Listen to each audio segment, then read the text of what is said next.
Hablamos de un movimiento filosófico religioso y gnóstico que se había extendido por Europa como alternativa conceptual a la Iglesia Católica. En este sentido, los cátaros, conocidos como los hombres buenos, fomentaban la libertad, la búsqueda interior y la conexión con lo divino mediante fórmulas sobre las que la Iglesia del momento no estaba conforme. Por ello, a partir del año 1209 y hasta el 1244, se llevó a cabo una cruzada con el fin de reducir o eliminar este movimiento religioso calificado como herejía por el propio Papa Inocencio III.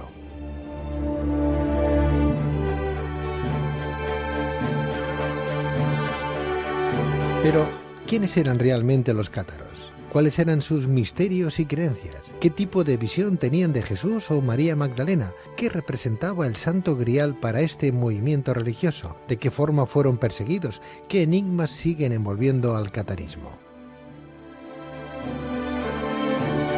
Para responder a estas y otras cuestiones tenemos con nosotros a Carlos Mesa, periodista especializado en nuevas tecnologías y enigmas de la historia, escritor e investigador. Carlos, muy buenas noches. Hola, buenas noches, Pedro. Bienvenido, Carlos. Y también se encuentra con nosotros en el estudio de Luces en la Oscuridad Xavi Bonet, escritor e investigador especializado en catarismo medieval y en la sociedad occitana de los siglos X al XIII y autor de El caballo del diablo, jaque mate a los pergaminos de René Le Chateau. Xavi Bonet, muy buenas noches. Buenas noches, Pedro. Para vosotros exactamente el catarismo, lo digo para la gente que es nueva en estos menesteres o bien para los que ya son conocedores de los mismos pero que quieren ampliar ese conocimiento bajo vuestra tutela, bajo vuestro prisma, los cátaros, el catarismo en sí, ¿quiénes eran? ¿Qué era? Yo creo que lo primero que teníamos que llegar a comprender de lo que es el catarismo, cuando se habla del catarismo, es que realmente lo que pretendemos llegar a conocer se trata de una religión muerta y encima erradicada por la fuerza. Nos separan muchos siglos de ellos y encima tenemos la poca buena suerte que nos han llegado muy pocos documentos originales del catarismo. Todas las interpretaciones y todo lo que se ha podido o hemos podido escuchar de ellos casi siempre ha venido de la parte detractora, de los archivos que tenemos de la Inquisición, de los interrogatorios que se le hicieron. Incluso el término cátaro por el cual nosotros los conocemos es un término completamente peyorativo. Ellos, cuando tú consultas los documentos que ellos mismos se escribían, ellos nunca se habían denominado ni cátaros, ni puros, ni perfectos, ni incluso ni albigenses. Publicanos, patarinos, se les había llamado de diferentes formas, pero ellos siempre, cuando hablaban en los archivos propios que nosotros tenemos de la Inquisición, ellos simplemente se autodenominan como apóstoles o como cristianos. Y la gente, digamos, inferior a estas categorías más elevadas de lo que sería el rango de jerarquía de la Iglesia cátara, les denominaban buenos hombres. Entonces siempre tenemos estas 3 o 4 denominaciones por las cuales ellos mismos se autodenominaban, que serían apóstoles, cristianos, verdaderos cristianos o buenos hombres. Desde esa forma peyorativa que bien comentabas, Xavi, podemos utilizarla desde el punto de vista, la palabra desde el punto de vista latino o bien desde el punto de vista griego. Creo que desde el punto de vista latino, que fue el sentido peyorativo que estás comentando, el que recogieron ciertos personajes de la época, que significa catus o gato, en alemán keter o el francés catiers, sí, asociado siempre habitualmente a adoradores del diablo en forma de gato o brujas. Adoradores del gato o brujos. Adoradores de los gatos, sí. Sin embargo, en griego es kazaros, que significa puros, que puro, es lo que ellos cogieron, ¿no? Bueno, estamos hablando de una doctrina, la doctrina de los cátaros o albigenses, un movimiento religioso de carácter gnóstico que se propagó por Europa occidental a mediados del siglo X, logrando asentarse hacia el siglo XIII en tierras del Languedoc, donde contaba con la protección de algunos señores feudales, vasallos de la corona de Aragón, sobre todo y en concreto, ¿no? Los llamados cátaros eran un movimiento religioso cultural propulsor de un nuevo orden social a partir del ascentismo, algo bastante difícil de entender en aquella época. Pero Carlos, en el año 1095, el Papa Urbano II exhorta a recuperar Jerusalén. Los cruzados regresan sabiendo que en otras partes del mundo hay nuevas ideas, fruto del descontento hacia la iglesia medieval de la época, y es en ese momento cuando da inicio al catarismo. ¿Son también caballeros templarios los que se convierten al catarismo? No, como bien estamos diciendo todo el rato, es un movimiento religioso, pero un movimiento religioso muy sencillo de entender, donde la doctrina es una doctrina manera muy fácil, muy simplona, lo que hace que evidentemente cada vez se vaya interesando más y más gente, ¿no? Además allí no hay indulgencias, es todo muy simple, apenas existen ritos eucarísticos, el consolamentum y poco más prácticamente. Hace que cada vez pues haya más y más gente interesada. Aparte que por otro lado los mismos nobles no tienen que dar cuentas a nadie, ¿no? Se dan cuentas a sí mismos. Entonces estos mismos condes que rigen esos condados del sur de Francia, de la parte de Occitania, se van interesando más y más en el catarismo, van viendo que esa gente es una gente buena, que en definitiva no hace ningún mal, y bueno, pues se va extendiendo como el reguero de la pólvora. Por otro lado, pues no hay ni tan siquiera matrimonio, para ellos es algo, una especie de imposición, ¿no? Que viene dada por parte del Vaticano, así que cuando dos personas deciden estar juntas entre sí, simplemente adoptan esa decisión y a partir de ahí pues no obstante, llevan una vida marital en común. Es decir, que es un movimiento que tiene más y más adeptos y bueno, y que le molesta evidentemente a la Iglesia, porque la Iglesia va viendo que cada vez tiene menos clientela, y si hay menos clientela pues hay menos ingresos. ¿Eso significaría que el amor era libre en aquella época con los cátaros? O sea, ¿profesaban el amor con varias mujeres o con varios hombres, la misma esposa? ¿Se casaban, no se casaban? ¿Había libertad de...? Sí, a ver, tenían cierta libertad. Yo lo que intentaría hacer un poquito es... Porque tú has hablado ya directamente del siglo XII, siglo XIII, pero tenemos constancia ya en el siglo X, donde ya se empiezan a redactar tratados en contra de la herejía, de una herejía dualista. Exactamente todavía el corpus de lo que sería el catarismo no está formado. Sí que en el siglo X y siglo XI empezamos a ver toda una serie de comunidades cristianas que van surgiendo, pero no solo en Occitania, porque una de las cosas que generalmente confundimos es que el catarismo está asociado a Occitania, pero el catarismo en Occitania fue un foco quizás el más importante que hubo, pero el catarismo se extendió hasta por Asia. Estamos hablando por Bulgaria, Alemania, toda la parte de Francia, incluso en España. O sea, estamos hablando que fue un movimiento religioso que casi abarcó toda Europa y prácticamente empieza a extenderse a partir del siglo X, donde ya empezamos a encontrar por parte de la Iglesia cómo se van creando tratados en contra de todos estos herejes, ¿no? Tenemos que pensar que estamos en el siglo XI, siglo X, siglo XI, donde el orden o el imperio carolingio se está desmoronando. Los nietos de Carlomagno se reparten el imperio, existe mucho desorden, no existe una clase social política que esté organizada. Estamos pasando de lo que sería el imperio carolingio a lo que sería una revolución feudal, donde pasaríamos a lo que conocimos como el feudalismo, ¿no? Están los que rezan, los que guerrean y los que trabajan. Y entonces todo esto va creando dentro de la propia sociedad que encontramos en Occitania, va creando un caldo de cultivo que poco a poco, ese caldo de cultivo, viendo en lo que se está convirtiendo la Iglesia, porque estamos en el año 1000. ¿Qué es lo que sucede en ese año 1000? En ese año 1000 tenemos lo que sería el milenarismo, el fin del mundo. Se acerca el fin del mundo. Imaginemos si ahora en el 2000, ¿no? Lo que hemos tenido nosotros con el fin del mundo, imaginaos lo que eran las prédicas de aquellos sacerdotes cuando faltaban 10, 8, 6, 3, 4 años para el año 1000. Y llega el año 1000 y no sucede nada. De golpe se alarga ese apocalipsis y se pasa del año 1000 al año 1033, porque el año 1033 es el 33 cuando crucificaron a Cristo y Cristo murió. Y entonces todo esto va haciendo mella en la gente y la gente se da cuenta de que la máxima espiritualidad que consigue la Iglesia en el año 1000 la tenemos que encontrar en las órdenes monásticas, donde encontramos dentro de 4 muros, de 4 paredes, pequeños paraísos dentro de lo que era esa sociedad de la Edad Media, ¿no? La imagen quizá más emblemática que podemos hacernos con esto es en la película del Nombre de la Rosa, ¿no? Esos tipos de monasterios donde dentro había un conocimiento, se guardaba, se custodiaba ese conocimiento, pero la gente era inaccesible. Eso va calando en el subconsciente de la gente y la gente se va dando cuenta de que realmente únicamente la gente que vive bien es la gente que vive dentro de los monasterios o los que se dedican a la vida religiosa, donde están encumbrados, donde están viviendo dentro de un lujo que la gente normal no puede permitirse. Pero estás hablando de la gente llana. ¿Eso significa que al catarismo podría entrar cualquier humilde sin posibilidades económicas?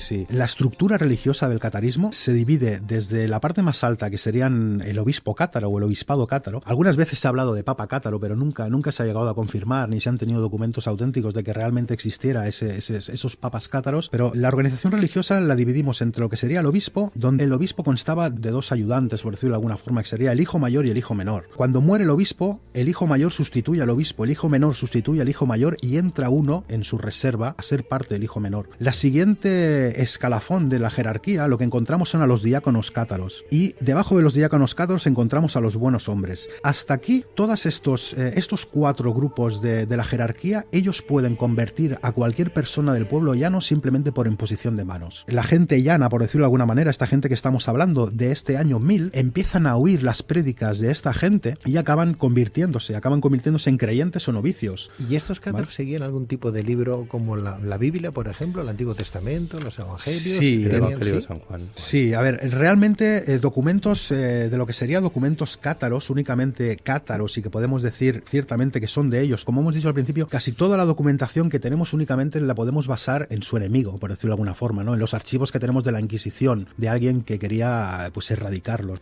Sí que tenemos los textos de Rainier Sacconi, que fue un alto obispo dentro de la jerarquía cátara que acabó convirtiéndose en un inquisidor, ¿no? Y él ahí sí que nos explica bastantes cosas de realmente desde haberlo vivido desde dentro qué es lo que pensaban, ¿no? Y dentro de esos documentos lo que podemos establecer pues que realmente fue un gran movimiento profundamente religioso y que llegó y logró organizarse y constituirse por completo como una nueva iglesia cristiana. No obstante, tenían una teología dual, una teología que se basaba en la creencia de que el universo estaba compuesto por dos mundos en conflicto, uno espiritual creado por Dios y el otro material forjado por Satán. Bueno, no había mucha diferenciación en lo que nos estaba ofreciendo la iglesia del momento, la iglesia católica del momento. Habla del mismo Dios y habla del mismo demonio. Sí. Con la diferencia de que para ellos la tierra era el caldo de cultivo de Lucifer y que por lo tanto, bueno, ahora me quieres apostillar alguna cosa, pero que tú te ibas reencarnando en una especie de ciclo de reencarnaciones en que se podía detener en algún momento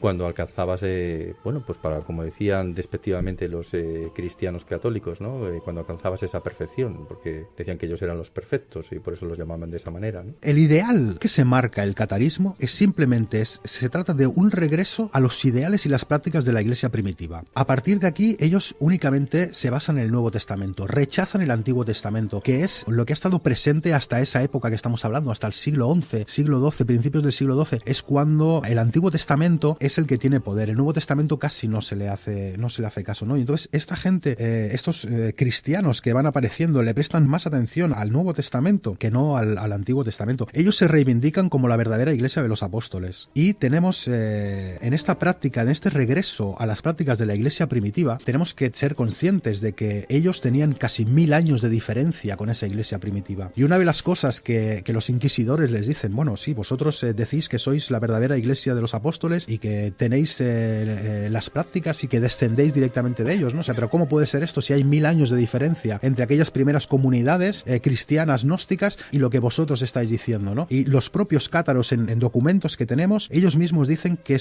ellos son los supervivientes de auténticas comunidades cristianas supervivientes de Grecia. O sea que estas tradiciones gnósticas se han ido manteniendo en comunidades, ya han ido pasando hasta que les llegan a ellos. Bueno, esto es como ellos legitimitan el poder 1000 años después reclamar la herencia de esas primeras comunidades cristianas, ¿no? Bueno, para los cátaros creo que solo existe un Dios de luz, sin intereses en lo material o sin ningún tipo de interés en lo material, no preocupado por saber si alguien hace el amor antes de estar casado. Creo que según sus postulados, Xavi y Carlos, hay que renunciar a lo material. Si no se hace así, el hombre se reencarnará de nuevo. A mí lo que me choca es que ellos digan que se reencarnará. Es un término que no es muy... No, es un término anacrónico. Reencarnar, no acabo de entenderlo yo eso. Mira, lo que nosotros como investigadores o como historiadores hemos podido ir deshilando de los documentos que hemos podido ir teniendo, es que a lo largo de la historia del catarismo, estamos hablando que prácticamente en historia sí que tenemos esos 100 y pico de años muy fuertes en lo que es Occitania, pero realmente tenemos casi 400 y pico de años para lograr desentramar qué fue realmente el catarismo. Y en el catarismo encontramos que evidentemente se trata de un dualismo, es un dualismo cristiano, pero esto visto desde nuestro punto de vista, nosotros lo analizamos así, desde nuestro presente. Solo es en la segunda mitad del siglo XII que se postula a favor de ese dualismo. Antes del siglo XII no tenemos ningún documento ni ninguna prueba que podamos decir que el catarismo se vincula con un dualismo. ¿Cómo pueden hablar ellos de reencarnación y no de resurrección? Te lo explico en los dos puntos que vienen, ¿no? En este dualismo cristiano que se va conformando en la segunda mitad del siglo XII, surge en ellos una pregunta. Ellos poco a poco se van conformando su corpus como iglesia cristiana, ¿no? De lo que sería una verdadera iglesia. Hay una pregunta que tenemos en los documentos, que por ejemplo lo tenemos en lo que sería el libro de los dos principios, cuando habla Juan de Lugio, que es un documento exclusivo del principios del siglo XIV. Ellos se preguntan realmente por qué existe el mal. mal. Y ante esa pregunta es cuando surgen los dos tipos de dualismo que conocemos dentro de lo que es el catarismo, que sería un dualismo mitigado y un dualismo absoluto. El dualismo mitigado únicamente lo encontramos hasta mediados del siglo XIII, donde ellos en este dualismo mitigado lo que piensan, Rainier Saconi, el excátaro que se volvió inquisidor, él mismo decía, a mediados del siglo XIII decía, piensan en modo acertado que solo hay un principio, pero muchos de ellos se equivocan en lo que concierne a la Trinidad, confiesan que Dios creó de la nada a los ángeles y los 4 elementos, pero se equivocan al decir que el diablo, con su permiso, formó todo lo que es visible, es decir, este mundo. Creen que el diablo formó el cuerpo del primer hombre y encerró a él, a un ángel que había pecado levemente, y todas las almas son transmitidas por este ángel. Esto se conoce como el dualismo mitigado. ¿Por qué se conoce como el dualismo mitigado? Porque si te fijas aquí, al final de lo que se explica, dicen, creen que el diablo formó el cuerpo del primer hombre y encerró en él a un ángel que había pecado levemente, y todas las almas son transmitidas por ese ángel.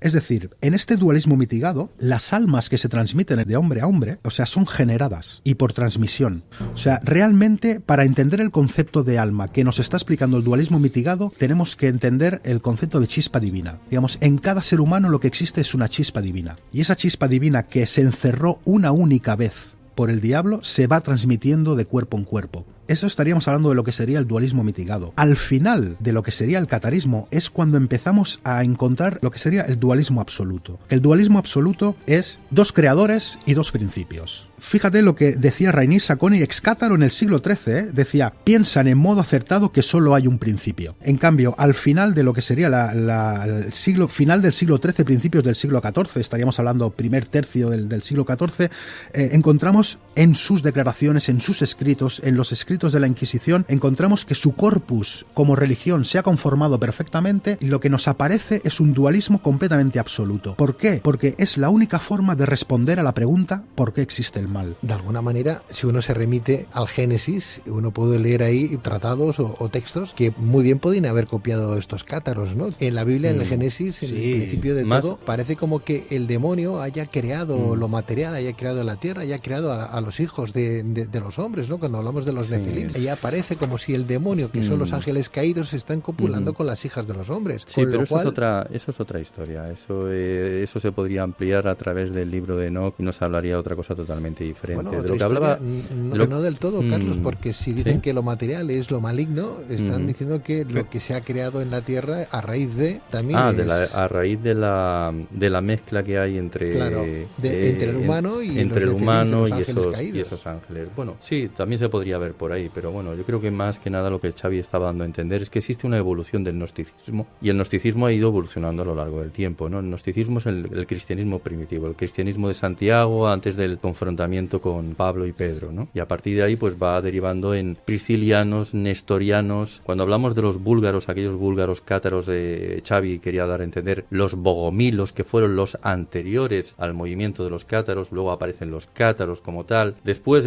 seguirá evolucionando el dualismo gnóstico con el mundo de los templarios, la orden del temple, y todavía existe el gnosticismo dentro de todas estas corrientes modernas, incluyendo los rosacruces como masones actuales. Pero el gnosticismo evoluciona constantemente y dentro del mismo movimiento cátaro empezó de una manera y acabó con otra completamente distinta, y de ahí que dada esa investigación o ese análisis teológico que hacen aquellos diáconos cátaros, pues den a entender que hay alguien que posee esas almas y que evidentemente es el que las va poniendo en la tierra y por lo tanto se produce una reencarnación continua. Exacto. Pedro, esto que comentabas de las almas, en el dualismo absoluto se afirma que cada uno de los 2 principios ha creado su propio mundo y sus propios ángeles. Esto es textual de lo que sería un evangelio apócrifo cátaro, que es el único que nos ha llegado, que se conoce como la cena secreta. Es uno de los pocos documentos. Esto que comentabas de que decías, es que si leemos el Génesis, es que ellos son de raíz cristiana. Ellos son cristianos y la salvación que ellos presentan, ellos diciendo que existen 2 principios, el principio bueno, el principio malo, el Dios y el diablo, lo que están diciendo es que realmente Dios no puede, no ha tenido nada que ver con el mal, sino que el mal es un principio aparte. Entonces Dios no puede hacer el mal porque no le pertenece hacer el mal en su propia naturaleza. Y entonces en este dualismo absoluto encontramos algo muy esclarecedor dentro del propio texto, que nos dice que el diablo subió al cielo, no Dios expulsó, como sería en el dualismo mitigado, a Satán o al demonio o Lucifer del cielo, sino en este texto lo encontramos es al revés, es que el diablo sube al cielo y tras un combate contra el arcángel Miguel y otros ángeles de Dios, este robó 1/3 de las criaturas creadas por el Dios bueno y cada día las vierte en cuerpos humanos o animales y así las transmite de un cuerpo a otro hasta que todas sean devueltas al cielo. Aquí está la diferencia entre el dualismo mitigado y el dualismo absoluto. El dualismo mitigado, las almas se transmiten por generación, mientras que en el dualismo absoluto las almas son las mismas que robó el diablo, que robó Satán en esa primera guerra que provoca con Dios. Satán es un ángel caído creado por Dios en su momento, Luzbel. En la teoría cristiana sí, en la teoría cátara no. En la teoría cátara es un principio completamente aparte. En esa dualidad hay dos creadores, entonces, dos principios, tanto Dios como exacto. Lucifer. Sí. Y entonces Lucifer se rebela contra Dios.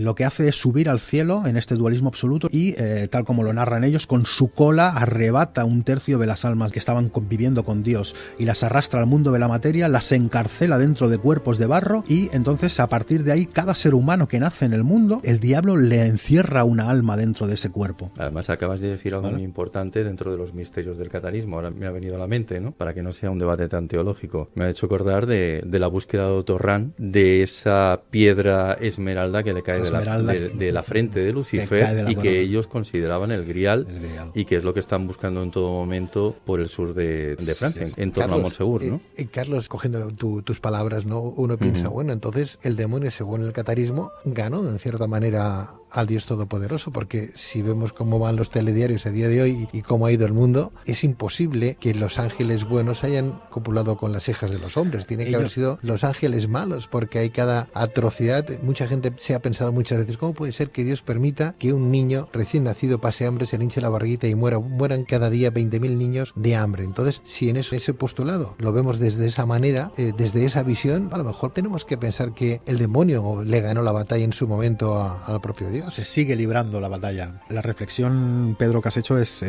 fantástica, ¿no? Ellos mismos se llegaron a hacer esta reflexión en el siglo XII y en el siglo XIII, y por eso llegan a la conclusión de que realmente existen dos principios creadores. El principio creador sería, explicándolo como lo explicaba Platón. Platón explicaba lo que sería el mundo sensible, que es el mundo temporal, el mundo material, y lo que sería el mundo inteligible. O sea, las realidades universales, el mundo de las ideas, ¿no? Entonces, ese mundo material es el que ellos acusan de que es el construido y el creado por Lucifer, mientras que el mundo espiritual, ese mundo que según ellos mismos atribuían en palabras de Jesús, cuando Jesús decía mi mundo y mi reino no está en este mundo, es porque este mundo, según los cátaros, es el creado por Lucifer, y ese otro mundo que prometía Jesús es el que aspiran, es el del Dios bueno, donde Lucifer subió y robó esas almas y después las va encerrando dentro de los cuerpos. De la figura de Jesús, ¿qué visión tenían los cátaros? Para ellos era todo, la figura de Jesús, No estamos hablando de la cruz. ¿Jesús de Nazaret era un mensajero? En el dualismo absoluto, Jesús no tenía cuerpo, porque no podía haber encarnado dentro de un cuerpo, porque si hubiera encarnado dentro de un cuerpo estaría sometido al Dios malo. Y entonces fue Dios quien envió a Jesús únicamente en lo que sería en su espíritu para que transmitiera la buena nueva, la noticia de cómo, o sea, después de muchísimo tiempo de que,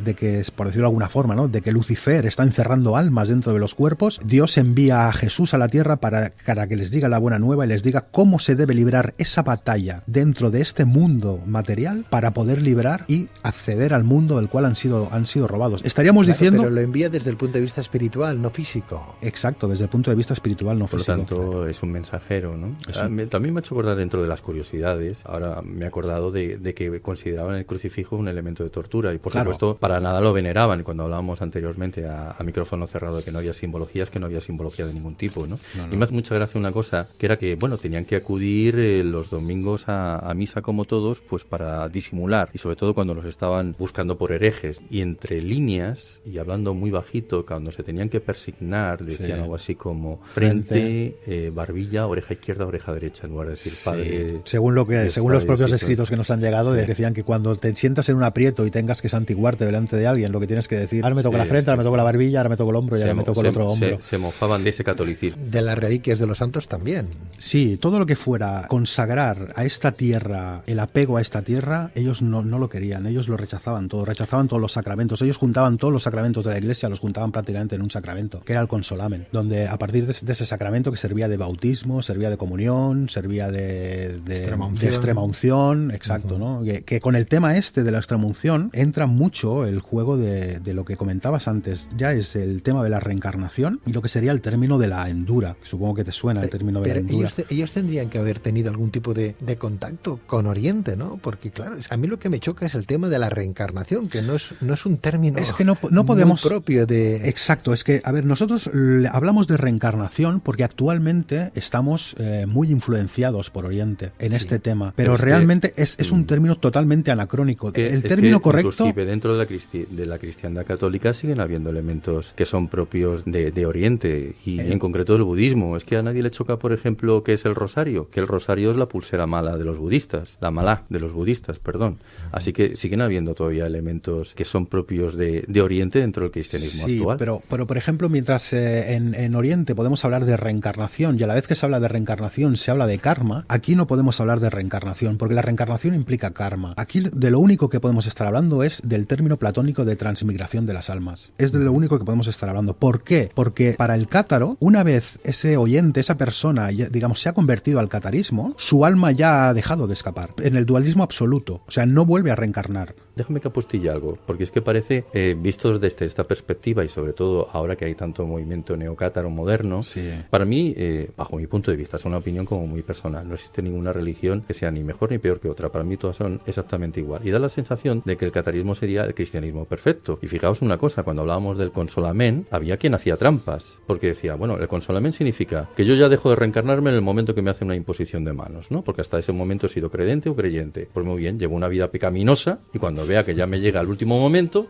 mando que venga a verme un perfecto y que me haga una imposición de manos y a partir de ahí dejo de reencarnarme en esa rueda continua, ¿no? Cuidado, y eso se hacía. Podías llevar una vida, vamos, de todo tipo de excesos y estaba el truquito final que te permitía salvarte. Bueno, no era exactamente así, pero en este caso de lo que es el tema de la extrema unción, encontramos, por ejemplo, en los documentos que tenemos del final del catarismo, siglo XIII, principios del siglo XIV, encontramos que ellos asimilan que es imposible la salvación del alma en una sola existencia. Esto lo encontramos en los documentos que existen a principios del siglo XII, donde es imposible la salvación a través de una única encarnación. Entonces, tal como se va desarrollando el corpus del catarismo, al final del catarismo sí que encontramos que esto sucede así, que una vez tú te has convertido en cátaro, tu alma ya ha dejado, digamos, de escapa a esta rueda de reencarnaciones, En ¿no? cualquier caso, perdóname, Xavi y Carlos, hablamos del consolamentum, pero si era como un bautismo, entiendo yo que el cátaro en aquel momento perdía todo lo negativo, todo lo demoníaco que podría tener, todo ese ancestro que le había perseguido desde los orígenes del ser humano en la tierra, y ya era un hombre bueno. Ya no tendría que transmigrar su alma, su espíritu, simplemente se había convertido porque se le habían perdonado todos los pecados, al menos el pecado original. Claro, y a partir de ahí tenía que comportarse como un hombre bueno. Y ahí es donde entra uno de los temas, por ejemplo, en el tema de la extrema unción, cuando una persona estaba a punto de morirse. Bueno, cuando había bonanza no pasaba nada, pero en la época que ellos eran perseguidos, el hecho de que llegaran o de que pudieran llegar dos buenos hombres a aplicarle la extrema unción a alguien perdido en algún sitio donde pedía que esos buenos hombres le aplicaran la extrema unción, a partir de ese momento existen y tenemos documentos conforme esos buenos hombres se quedaban acompañando a esa persona hasta el final de sus días. Estamos hablando de personas en el lecho de muerte. ¿Por qué? Porque justo en el momento, como tú has dicho, de que se le aplicaba el consolamen, esa persona estaba obligada a comportarse y a vivir como un cátaro, es decir, a no comer carne, a no alimentarse con exceso, o sea, toda una vida que es lo que regía a la vida de los buenos hombres. La semana que viene o la otra sí que me gustaría hablar de la Cruzada Cátara, del Santo Grial de la Inquisición, de la lucha del Papa Inocencio III también por otra parte, de la persecución, de la resistencia cátara, de ese Monsegur y de sus tesoros. Si os parece bien, yo os invito en una próxima ocasión, que no sea muy lejana. Sí que me gustaría terminar haciendo una reflexión, si te parece bien, una reflexión muy cortita. Si es que siempre estamos hablando, siempre hemos llegado a hablar sobre el dualismo cátaro, ¿no? Y cómo es una religión dualista y siempre estamos con el dualismo y con el gnosticismo. Realmente ellos fueron una iglesia cristiana que sentían los valores cristianos que aplicaban en el Nuevo Testamento. Ellos, bajo su propio ideal, lo que quisieron fue reconstruir, igual que sucedió en el Renacimiento, reconstruir 1000 años después lo que serían aquellas primeras comunidades de cristianos, que ellos entendían que eran aquellas primeras comunidades de cristianos. Pero siempre se ha hablado de lo que sería el dualismo, ¿no?, de los cátaros, pero realmente ellos, en el fondo, ya sea un dualismo absoluto o un dualismo mitigado, ellos no eran dualistas. O sea, ellos presentan el mundo como de dualismo, pero al final de todo hay una batalla que se gana, y esa batalla la gana únicamente el Dios bueno. Entonces, ellos lo que van haciendo durante toda su predicación es combatir a ese Dios malo que está en este mundo en el que habitamos, pero con la intención de que siempre se llegará al final y que al final ganará el Dios bueno. Entonces sí que existe ese dualismo de cómo explicar las cosas materiales y las cosas que tenemos en esta existencia, pero ellos realmente predicaban para que todas las almas pudieran encontrar la salvación, y al final la victoria estaba garantizada por el Dios bueno. Los primeros cátaros propiamente dichos aparecieron en la región francesa de Lemosín entre el 1012 y el 1020. Algunos fueron descubiertos y ejecutados en la ciudad de Toulouse en el 1022. Sí. Asimismo, se enviaron predicadores para combatir la propaganda cátara a principios del siglo XII. Sin embargo, los cátaros ganaron influencia en Occitania debido a la protección dispensada por varios miembros de la nobleza occitana. Se les conocía como perfectos, pues según la Iglesia Católica eran herejes perfeccionados, aunque ellos se autodenominaban los buenos hombres. Xavi Bonet, escritor e investigador especializado en catarismo medieval, la sociedad occitana de los siglos del X al XIII. Gracias, Xavi, por estar con nosotros y hasta la próxima. Carlos Mesa, periodista especializado en nuevas tecnologías y enigmas de la historia, escritor e investigador. Carlos, gracias a ti también.